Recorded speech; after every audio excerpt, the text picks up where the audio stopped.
तुमची ओळख व्हावी म्हणून आम्ही तुम्हाला प्रश्न विचारतो, विचारू शकतो का? नमस्कार नमस्कार. विचार. सर, आपले नाव काय? माझं नाव विजय कुमार कुंडलिक पाटील गुरुजी. आपले प्राथमिक शिक्षण कुठल्या शाळेत झाले? माझं प्राथमिक शिक्षण माझं मूळ गाव गुंडेवाडी आणि साहेबांच्याच हातात द्या मला. त्यानंतरचं तुम्ही तोंडी विचार. चौथी पासूनचं प्राथमिक शिक्षण सह्याद्री पर्वतरांगाचे शेवटचं जे टोक आहे महादेवाची डोंगररांग, त्यामध्ये असणारं खंडेराजुरी गाव, दयासागर बन्ने गुरुजी डोंगराच्या पलीकडं आणि डोंगराच्या अलीकडं मी. सर, तुमचे शिक्षण किती झाले? मी BA झाल्यानंतर बाकीचं जे शिक्षण आहे BA, MA, BEd, MAd आणि DSM हे पूर्णपणे इन सर्व्हिस केलेलं आहे. आणि मला अभिमान आहे की इन सर्व्हिस मध्ये BEd ला मी युनिव्हर्सिटीमध्ये पहिला आलेलो होतो. आणि ते याला जोडूनच मला असं सांगावंसं वाटतं, विद्यार्थी मित्रांनो, तुमचे जशी परिस्थिती, तुमचे आई वडील जसे काबाड कष्ट करतात, तसं मी एका सुखसंपन्न घरामध्ये पूर्वीच्या काळी होतो. प्राथमिक शिक्षण असताना कालानुरूप परिस्थिती बदलत असते आणि 5वी पासून 10वी DEd पर्यंत राऊत गुरुजी मी दुसऱ्याच्या शेतात जाऊन काम केलेलं आहे. द्राक्षबागेचे खड्डे काढणे असतील, द्राक्षबागेची जी कामं असतील, फोडाबळे असेल, द्राक्ष काढणे असेल, वगैरे वगैरे, ऊसाची लागण करणं असेल, या कष्टातून शिक्षण घेण्याचा प्रयत्न केला. पण अभ्यास आणि वाचन सोडलं नाही. 10वीच्या नंतर गणपती पेठेत मी शिक्षण घेत घेत गाडा सुद्धा ओढलेला आहे. आज सुद्धा दयासागर गुरुजी गणपती पेठेतले एक 10% हमाल मला आजही ओळखतात. धन्यवाद. तुम्हाला लहानपणी कशाची आवड होती? तुम्हाला जशी आता लहानपणामध्ये आता आवड आहे, गोट्या खेळणे असेल, लगोरी खेळणे असेल, चिनी दांडू खेळणं असेल, मला एवढं थोडंसं माहित आहे. तुम्ही जरी आज या अहिल्यानगर म्हणजे विजयनगर या शाळेमध्ये शिकत असाल, या वस्तीच्या बाहेर आहे, आटपाडी असेल, खानापूर असेल, कवटेमंकाळ, असे कोण कोण मला एक बोटवरती करा बघू, ज्यांचे आई वडील खेड्यामधले आहे, ज्यांचं मूळ गाव मंगळवेढा, सांगोला, हातखाली. तुम्हाला ज्या पद्धतीची आवड आहे, गावाकडचे ज्याला खेळ आपण म्हणतो, सूरपारंबी असेल, पोहणे असेल, विटी दांडू असेल, मोकळ्या वेळेत खोड्या काढणं असेल, की तुमचे जसे छंद आवड आहेत तसेच माझेही. शिक्षक म्हणून तुम्ही कोणत्या वर्षी नियुक्त झाला? शिक्षक म्हणून मी 17/3/1989 ला जत तालुक्यामध्ये बेवणूर या गावामध्ये माझी सुरुवात नियुक्ती झाली. तुम्हाला सर्वांना, मला थोडीशी इतिहासाची आवड असल्यामुळे याला जोडूनच एक प्रश्न, एक उत्तर तुम्हाला माहिती सांगतो की आपल्या सांगली जिल्ह्यामध्ये जे अनेक गड किल्ले आहेत, त्यामधला एक गड किल्ला जो आहे तो बानूरगड, की जो 2 जिल्ह्याच्या सीमेवरती आणि 5 तालुक्याच्या सीमेवरती असणारा बानूरगड म्हणजे भोपाळगड. तसं माझी सुरुवातीची जी शाळा होती ती 2 जिल्ह्याच्या बाउंड्रीवरती आणि 3 तालुक्याच्या सीमेवरती असणारं बेवणूर. बेवणूर 2 आहेत. एक बेवणूर जत तालुक्यामध्ये वाळेखिंडी शेगाव जुनोनीच्या जवळ, आणि दुसरं बेवणूर आहे जत आणि आटणी तालुक्याच्या बाउंड्रीवरती. योगायोग असा की त्या बेवणूर जवळ सुद्धा एक गुंडेवाडी गाव आहे, त्याला पारनाळी गुंडेवाडी म्हणतात, आणि माझं मूळ गाव सुद्धा गुंडेवाडी आहे. धन्यवाद. शिक्षक म्हणून तुम्हाला कोणते अनुभव आले ते आम्हाला सांगा. चिठ्ठी चपाटी न घेता सुरुवातीला तुम्ही प्रश्न विचारता, त्याबद्दल या दोघींचं अभिनंदन. असा जर छंद तुम्ही जोपासला तर कदाचित तुम्ही वासंती वर्तक व्हाल, प्रदीप भिडे सुद्धा व्हाल. धन्यवाद. शिक्षण घेत असताना किंवा शिक्षण देत असताना अनेक अनुभव आले. शिक्षण देत असताना जसा अनुभव येतो तसं शिक्षण देत असताना अनुभव येत सुद्धा असतो. मुलांच्या कडून सुद्धा बऱ्याच गोष्टी शिकण्यासाठी येत असतात. त्यासाठी आपण अखंडपणे, तुम्ही सुद्धा विद्यार्थी आज आहात, पुढेही विद्यार्थीच राहिला पाहिजे. अनेक आठवणी, कडू गुण आठवणी असतात, त्या थोड्याशाच कालावधीमध्ये आठवणी सांगता येत नाहीत मित्रांनो. पण अशा अनेक आठवणींपैकी एक आठवण तुम्ही सांगलीमध्ये गेल्यानंतर तुम्हाला पाहायला मिळेल. मला जसं तुमच्या गुरुजींना वाचनाची आवड आहे, राऊत गुरुजींचं माझ्या माहितीनुसार हस्ताक्षर चांगलं आहे, महेश गुरुजींचं अष्टपैलू व्यक्तिमत्व आहे, आमच्या वायगंडे मॅडमचं शैक्षणिक साहित्य स्पर्धा असतील तर ते असतं त्यामध्ये त्यांचं चांगल्या पद्धतीचं आहे.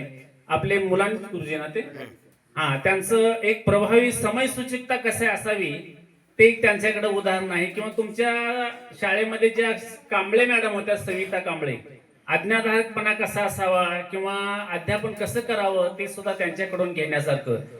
वक्तृत्व कथाकथनामध्ये अनेक ज्या गोष्टी असतात त्यामध्ये एक विद्यार्थी माझ्याकडे आलेला होता 1996 साली की जो कन्नड माध्यमाचा होता, पण जिंकण्याची, खेळण्याची, शिकण्याची आवड त्याच्याकडे होती म्हणून त्याला मराठी थोडंफार येत होतं.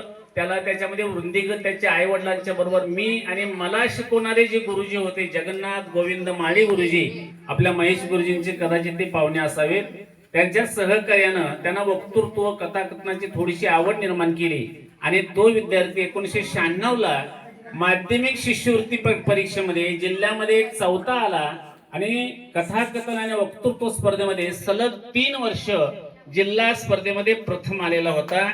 ही गोष्ट ज्यावेळा त्याच्या कृष्ण किशोरच्या आई वडिलांना कळाली त्यावेळा त्यांच्या डोळ्यातून आनंदाश्रू आले आणि तो विद्यार्थी नंतर BA-MS विजापूर युनिव्हर्सिटीमध्ये प्रथम आला आणि आज MD म्हणून राम मंदिर चौकामध्ये डॉक्टरी आयुर्वेदिक पेशा सांभाळत आहेत. अशा अनेक प्रसंग आहेत, त्यापैकी हा एक छोटासा. शिक्षक या व्यवसायात काम करताना तुम्ही समाधानी आहात? नक्कीच. एक गोष्ट तुम्हाला सांगतो मित्रांनो, असं म्हणतात की लहानपणामध्ये कोण व्हावं हे मुलांना माहित नसतं.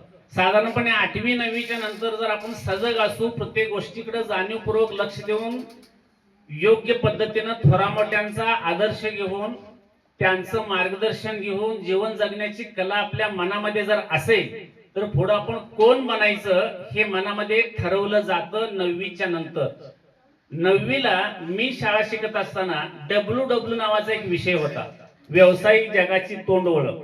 त्याच्या शेवटच्या पानावरती एक मला आठवतं की D.K. कुंभार नावाचे एक सर होते, कवटे कंजे, आणि त्यावेळेला दुर्दैवानं माझं घर जळलेलं होतं. मी मगाशी जे सांगितलं की परिस्थिती बदलली. 24 जानेवारी 1984 ला माझं पूर्ण घर जळून गेलेलं होतं, 4 घर शेजारी आणि त्या गुरुजींनी मला सगळे कपडे, वह्या, पुस्तकं सगळी दिलेली होती.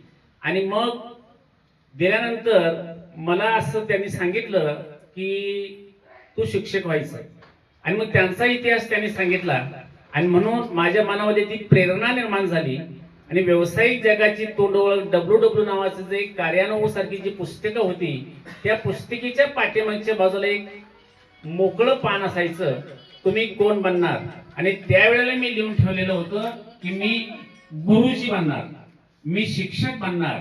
आणि म्हणून मला 10वीला चांगले मार्क्स असताना सुद्धा मी ठरवून शिक्षक जे अनेक झालेले आहेत त्यापैकी मी एक आहे. धन्यवाद. शिक्षक भावी आयुष्यासाठी व यशस्वी कालासाठी आमच्या जीप शाळा विजयनगर कुपवाड कडून तुम्हाला मनपूर्वक शुभेच्छा.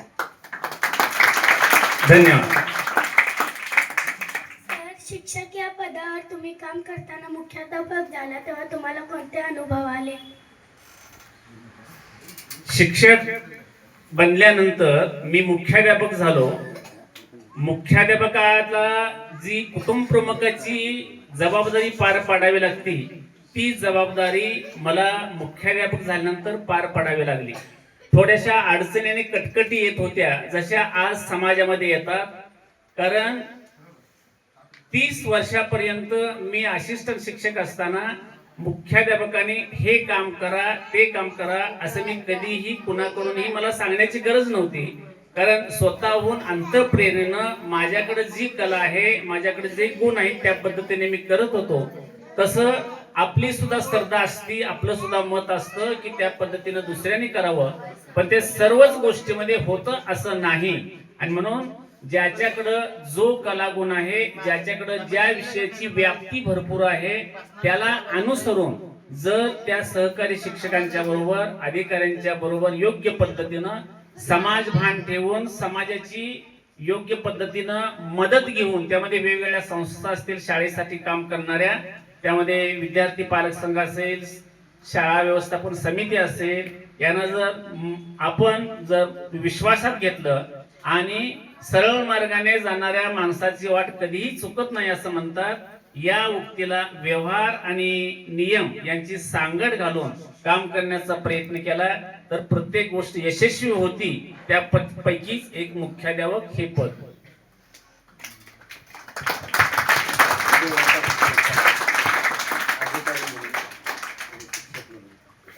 अधिकारी म्हणून आणि शिक्षक म्हणून तुम्हाला काय वाटतं? गोष्ट माझ्या लक्षात आली.